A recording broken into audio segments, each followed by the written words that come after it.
మంత్రి కొండే సురేఖ మాట్లాడుతున్నారు, లైవ్ ద్వారా చూద్దాం. ఒక్కొక్కరి పేరు గుర్తుపెట్టుకొని బట్టలు ఉరికిచ్చి కొడతా. ఇంకా సిగ్గు రాలేదా మీకు?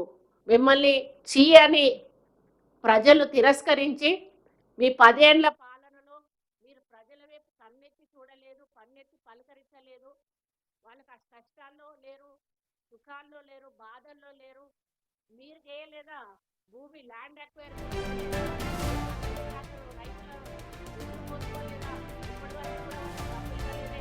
ఆ విధంగా చాలా అక్వైర్ చేశారు. మీరు కంపెనీలు కట్టేటప్పుడు కొన్ని చోట్ల తప్పనిసరి పరిస్థితుల్లో ప్రజలను ఒప్పించి మెప్పించి ఇప్పుడు ఈరోజు మేము వరంగల్ ఎయిర్పోర్ట్ చేస్తా ఉన్నాము. అక్కడ 254 ఎకరాలు ల్యాండ్ అక్వైర్ చేస్తా ఉన్నాము. రైతుల నుంచి చేసేది ఒక పాలసీ ఉంటుంది. ఈరోజు ఆ పాలసీని తప్పుబట్టి గిరిజనులు రేగేసి వాళ్ళ గురించి మీరు మాట్లాడుతూ ఉన్నారు. గిరిజనుల గురించి మాట్లాడే నైతిక హక్కు ఈరోజు టీఆర్ఎస్ సైకోరావుకు లేదని చెప్తా ఉన్నా. ఆ రోజు అదే మహబాద్లో కూడా మరి వీళ్ళు ల్యాండ్ అక్వైర్కి పోతే వాళ్ళు మహిళలు అడ్డం పడితే వాళ్ళను లాఠీ చార్జీ చేపించి పసిపిల్లలు ఉన్నటువంటి తల్లులను కూడా ఆ రోజు జైల్లో పెట్టించి ఇంకా సిగ్గు లేకుండా పోయి మహబాద్ మాట హాస్యాస్పదంగా ఉంది. మరి ఇక్కడ మహబూబ్ నగర్ దగ్గర పోయి లగచర్ల దగ్గర పోయి అక్కడ వాళ్ళని పలకరించి వచ్చి మంచిగా స్టార్ హోటల్లోకి పోయి బిర్యానీలు తిని మంచి కడుపు నిండా పోయింది. మరి అక్కడ వాళ్ళకి పెట్టేయలే బిర్యానీలు, వీళ్ళు మాత్రమే తిన్నారు. అంటే ఇదంతా కూడా కపట నాటకం. కావాలని కపట నాటకం ఆడి ప్రభుత్వాన్ని భద్రం వీళ్ళు ప్రయత్నం చేస్తాము. ఇది ఒక ప్రణాళికతోటి, ఒక ప్లాన్ తోటి కావాలని చేస్తున్నటువంటి కార్యక్రమం. ప్రతి దాని మీద మా ప్రభుత్వం ఎంక్వైరీ చేస్తుంది. వాళ్ళు మాట్లాడే మాటలు గాలిలో పోతాయి అనుకుంటే చాలా తప్పు. ప్రతి మాట మీద కూడా ప్రభుత్వంకి ఒక సంస్థ, ఇంటెలిజెన్స్ సంస్థ అనేది ఉంటుంది. ఆ సంస్థ దాని మీద నిఘా పెడుతుంది. ఆ నిఘా వెనకాల ఏమేమి ఉన్నాయి అన్నీ కూడా బయటకు వస్తాయి. వచ్చినప్పుడు దాంట్లో ఎవరి ఇన్వాల్వ్మెంట్ ఉన్నది అనేది తెలుస్తుంది. తెలిసినప్పుడు 100% వాళ్ళ మీద చట్టపరమైన చర్యలు తీసుకోవడం జరుగుతుంది. ఈయన మాట్లాడుతూ అంటాడు, నేను జైలుకు పోతా, నేను జైలుకు పోతా, మూసిని అడ్డం పెట్టుకొని జైలుకు పోతా అంటాడు. గిరిజనుల కోసం జైలుకు పోతా అంటాడు, వాళ్ళ కోసం జైలుకు పోతా అంటాడు, వీళ్ళ కోసం జైలుకు పోతా ఉంటాడు. అసలు ఆయన చేసిందేదో ఉంది, ఆ తప్పులేవో బయటకు వస్తూ ఉన్నాయి. ఆ తప్పుల్లో జైలుకు పోతా అనేది ఆయనకు తెలుస్తూ ఉంది, 6th సెన్స్. కానీ అదొప్పుకోక ప్రజల కోసం జైలుకు పోతా అని చెప్పేసి పెద్ద ఏదో స్వతంత్ర సమరయోధుల్లాగా మాట్లాడుతూ ఉన్నాడు. నేను ఒకటే అడుగుతా ఉన్నా, వీళ్ళు అధికారంలో ఉన్నప్పుడు కేసీఆర్ కానీ కేటీఆర్ కానీ కనీసం ఎమ్మెల్యేలను కలిసిండ్రా? ఎమ్మెల్యేల సమస్యలన్నా విన్నారా? నేను ఎమ్మెల్యేగానే ఉన్నా కదా, ఏ రోజన్నా మమ్మల్ని కలిసి మా సమస్యలు విన్నారా? మంత్రులకైనా దొరికినరా మీరు? కానీ ఈరోజు చిన్న చిన్న పిల్లల్ని ఎత్తుకుంటాడు, వాళ్ళని ముద్దాడుతాడు. అదంతా కూడా అది న్యాచురల్ అనేది ఎవరికైనా తెలుస్తుంది, న్యాచురలా కాదా అనేది. నువ్వు న్యాచురల్గా చేసి ఉండుంటే నువ్వు అధికారంలో ఉన్నప్పుడు కూడా చేసి ఉండాల్సింది. కానీ ఈరోజు ప్రతిపక్షముకు లాగానే ఏమన్నా అంటే నీ ప్రభుత్వాన్ని దింపేదాకా నేను నిద్రపోనంటాడు.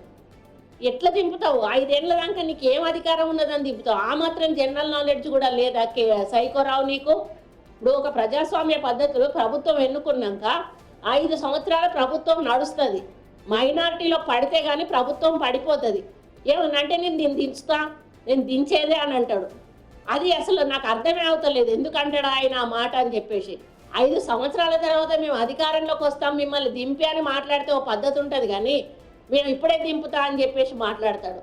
అంటే ఆయన ఒకలాగా చెప్పాలంటే ఒక మానసికంగా ఆయన ఒక ఇబ్బందిలో ఉన్నాడు. 10 సంవత్సరాలు రారాజులాగా రాష్ట్రాన్ని ఏలి మరి ఆయన చెప్పిందే వేదం అన్నట్టుగా నడిచిన ఇప్పుడు ఆయనకు మొత్తం అధికారం పోయి మరి అంటే ఒక ఆకాశం నుంచి ఒకటేసారి భూమి మీద పడేస్తే ఆయనకు మొత్తం ఒంట్లో ఉన్న ఎముకలన్నీ ఇరిగిపోతే ఏ పరిస్థితి ఉందో ఆ పరిస్థితిలో ఉన్నాడు. మళ్ళీ ఈ మధ్యలో పాపం చెల్లె బయటకు వచ్చింది. చెల్లె లోపల ఉన్న రోజులు కొంచెం హ్యాపీగానే ఉన్నట్టున్నాడు. చెల్లె బయటకు వచ్చినాక మరి ఏవో కొన్ని వార్తలు బయటకు వస్తూ ఉన్నాయి.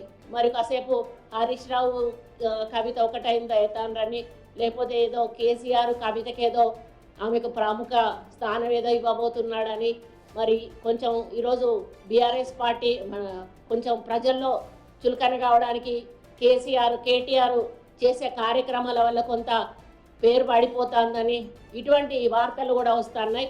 మరి ఆ విధంగా కూడా కొంత మానసిక ఇబ్బందులు ఆయన ఉన్నాడేమో అని చెప్పి నేను అనుకుంటా ఉన్నాను. కనుక ఒక్కటే, మా ప్రభుత్వం ఎప్పుడు కూడా ప్రజల క్షేమం కోసం, ప్రజల అభివృద్ధి కోసం విద్య, వైద్యం ఈ నాలుగింటిని, సంక్షేమము, అభివృద్ధి, విద్య, వైద్యం ఈ నాలుగింటిని దృష్టిలో పెట్టుకొని మా ముఖ్యమంత్రి గారు ఈ సంవత్సర కాలం పూర్తి కావస్తున్న సందర్భంలో మీ అందరికీ కూడా తెలుసు 9వ తారీఖు వరకు కూడా ఈ తెలంగాణ సంబరాలు జరుపుకోవడం జరుగుతుంది. మరి దానితో మరి ప్రభుత్వం చేసిన ప్రతి ఒక్క డిపార్ట్మెంట్ నుంచి చేసిన అభివృద్ధి సంక్షేమ కార్యక్రమాలు ప్రజల ముందుకు మరి రాతపూర్వకంగా మేము ఫిజికల్గా కూడా వాటిని మేము చెప్పబోతా ఉన్నాము. మరి దాని ద్వారా వాళ్ళకి అప్పటికైనా తెలుస్తుందని నేను అనుకుంటా ఉన్నాను. మా ప్రభుత్వం ఏమేం చేసింది, ఏమేం అభివృద్ధి కార్యక్రమాలు చేసింది అని చెప్పి తెలుస్తుందని నేను అనుకుంటా ఉన్నాను. మరి ఇంకొకటి, ఈయన ప్రవీణ్ కుమార్ ఈయన సెక్రటరీగా చేశాడు, గురుకుల పాఠశాలలకు సెక్రటరీగా చేశాడు. ఆయన చేసినప్పుడు కోట్ల రూపాయల డబ్బులు దుర్వినియోగం చేసినటువంటి సంఘటనలు ఉన్నాయి. అప్పుడు బీఆర్ఎస్ వాళ్ళే ఆయనను తీసేసిండ్రు, ఆయన వెళ్ళిపోయిండు. మరి అప్పుడు ఆయన మీద ఎటువంటి ఎంక్వైరీ వేయలేదు. అప్పుడు బాల్క సుమన్ను గ్యాదర్ కిషోర్ ఇద్దరు కూడా కూరగాయల కొనుగోలు, షూస్ కొనుగోలు టెండర్లు లేకుండా జరుగుతున్నాయని ఆర్ఎస్ ప్రవీణ్ కుమార్ మీద అప్పుడు పరోక్షంగా దాడి చేసిండ్రు. కానీ తర్వాత ఎటువంటి మరి రియాక్షన్ కూడా వాళ్ళు చూపెట్టలేదు. అప్పుడు భోజనంలో కప్పలు, బొద్దింకలు అవన్నీ కూడా వచ్చినటువంటి సందర్భాలు వాళ్లకు తెలుసు. 2018 నుంచి దాదాపు 99 కోట్ల రూపాయలు ఎటువంటి అనుమతులు లేకుండా కూడా డబ్బులు ఆయన ఖర్చు చేయడం జరిగింది. 103 గురుకుల స్కూల్ బిల్డింగులు అన్నీ కూడా బీఆర్ఎస్ ఎమ్మెల్యేల బంధువుల ఇళ్లలోనే కిరాయికి నడిపించారు. మరి వాళ్ళకి ఎంత లబ్ధి చేకూర్చారో వాళ్ళకే తెలియాలి. 1000 మంది స్టాఫ్ను ప్రభుత్వం అనుమతి లేకుండా రిక్రూట్ చేసుకొని నెలకు 9 కోట్లు ఇష్టారీతిన ఖర్చు చేయడం జరిగింది. వాళ్ళంతా కూడా ఆర్ఎస్ ప్రవీణ్ కుమారు అనుచరగణంగా ఉన్నారు. మరి ఆయన హయాంలో మధ్యవర్తులుగా చాలా పెద్ద ఎత్తున వసూళ్లు కూడా చేశారు. మరి వాటి సంగతి కూడా ఆ రోజు గత ప్రభుత్వం పట్టించుకోలేదు. కాంగ్రెస్ ప్రభుత్వం ఇప్పుడు ఏది చేసినా కూడా రూల్ ప్రకారం చేస్తూ ఉంది. అప్పుడున్న అవినీతిని ఎండగట్టి పక్కన పెట్టి ఇప్పుడు రూల్ ప్రకారం పోవడం వల్ల కొంత వాళ్ళలో కడుపు మంట మొదలైంది. అరే మేము తినే ఈ అవినీతి సొమ్మును మాకు దక్కకుండా చేస్తూ ఉన్నారని. అదే ప్రవీణ్ కుమారు రోడ్లు పట్టుకొని మరి దళిత బిడ్డగా నేను ఐఏఎస్గా రాజీనామా చేసి ఐపీఎస్ నుంచి నేను ప్రజలకు కోసం పోరాటం చేస్తా అని మరి ఊర్లు తిరిగిండు. అది ఆయన తిరిగేటప్పుడే నేను అనుకునేదాన్ని, ఒక ఐపీఎస్ ఆఫీసరు ఆయన మధ్యంతర వాలంటరీ రిటైర్మెంట్ తీసుకొని ఇన్ని డబ్బులు ఎక్కడి నుంచి ఖర్చు పెడతా ఉన్నాడు అని చెప్పి నేను అనుకునేదాన్ని.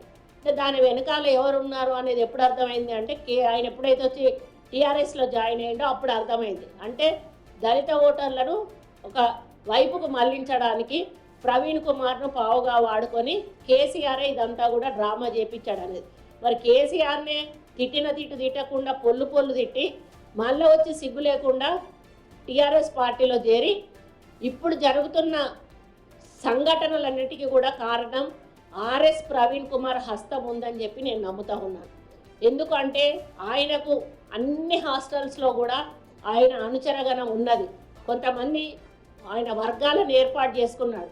కావాలని ఇటువంటి ఇష్యూలను క్రియేట్ చేసి ప్రభుత్వాన్ని బద్నాం చేసేటువంటి ఒక ప్రణాళిక ఈయన ద్వారా నడిపిస్తూ ఉన్నారు టీఆర్ఎస్ నాయకుడు సైకోరావు అని చెప్పి నేను అనుకుంటా ఉన్నాను. తప్పకుండా వాస్తవాలు అనేటివి బయటికి వస్తాయని చెప్పి ఈ సందర్భంగా నేను తెలియజేస్తూ ఉన్నాను. సిబ్బంది కేటాయింపు కూడా 2021లో మోయినాబాద్లో ఒక ప్రైవేట్ బిల్డింగ్లో తెలంగాణ సాంఘిక సంక్షేమ గురుకుల కోడింగ్ అకాడమీని కూడా అప్పుడు ప్రవీణ్ కుమార్ ప్రారంభించాడు. దీనికి ఏ అనుమతి లేదు. 5 సిబ్బంది 240 మంది విద్యార్థులతో ఆ కోడింగ్ అకాడమీ అప్పుడు పనిచేస్తూ ఉంది.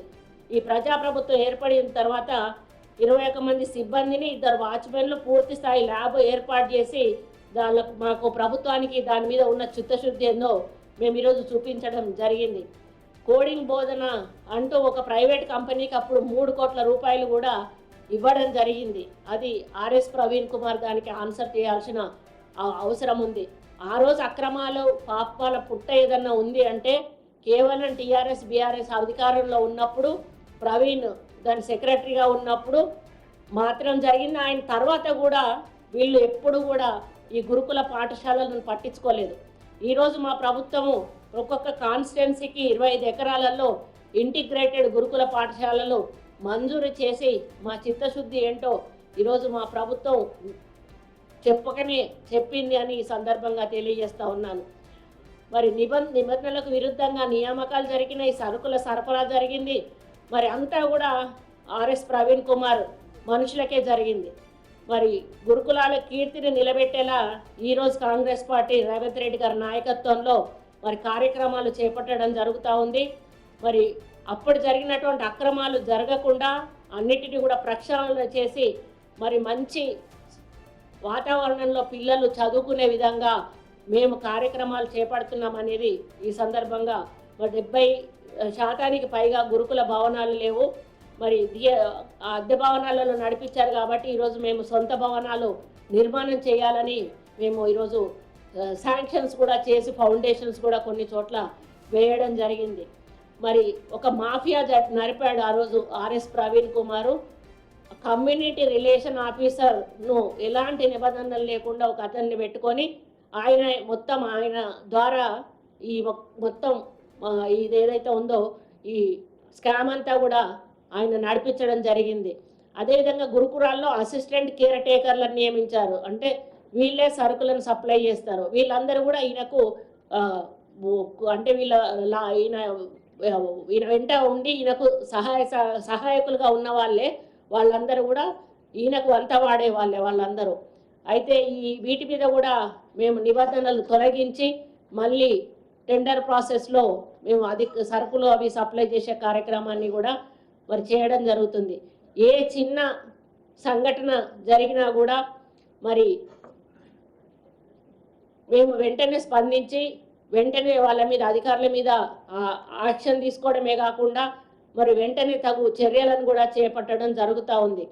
మరి ఈ విధంగా గతంలో జరిగిన అన్యాయాలు అక్రమాలు జరగకుండా దళారీ వ్యవస్థ లేకుండా మరి ప్రభుత్వ డబ్బులు ఏదైతే పిల్లల కోసం మనం కేటాయిస్తూ ఉన్నామో అవి 1 రూపాయి కూడా దుర్వినియోగం కాకుండా మరి గురుకుల ఇమేజ్ దెబ్బతినకుండా ఉండాలని చెప్పి ఈరోజు మా ప్రభుత్వం వ్యవహరిస్తూ ఎన్నో మంచి కార్యక్రమాలు చేస్తూ మరి ఎందుకంటే నిరుపేద కుటుంబాల నుంచి వచ్చేటువంటి గురుకుల పాఠశాలల్లో చదివే పిల్లల భవిష్యత్తు బాగుండాలనేటువంటి లక్ష్యంతో మెస్ ఛార్జీలు కూడా మేము పెంచిన విషయాన్ని కూడా ఈ సందర్భంగా గుర్తు చేస్తూ ఉన్నాం.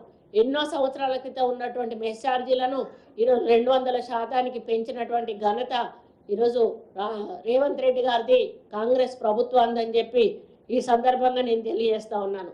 ఇక వాళ్ళ హయాంలో ఎస్సీ ఎస్టీ మైనారిటీ బాలికల మీద ఎంతో మంది మీద లెక్కలేనంత మంది మీద అత్యాచారాలు, సామూహిక అత్యాచారాలు, హత్యలు జరిగినటువంటి సంఘటనలు చాలా ఉన్నాయి. మరి అప్పుడు ఉన్నటువంటి మహిళా మంత్రులు కానీ మరి ఈరోజు ఒక మహిళా నాయకురాలు బీఆర్ఎస్ నాయకురాలు కవిత గారు కానీ ఎన్నడూ కూడా వాళ్ళ దగ్గరికి వెళ్ళి చేసిన సందర్భం కానీ వాళ్ళకి ఆర్థికంగా మరి లబ్ధి చేకూర్చినటువంటి సందర్భాలు కూడా లేవు.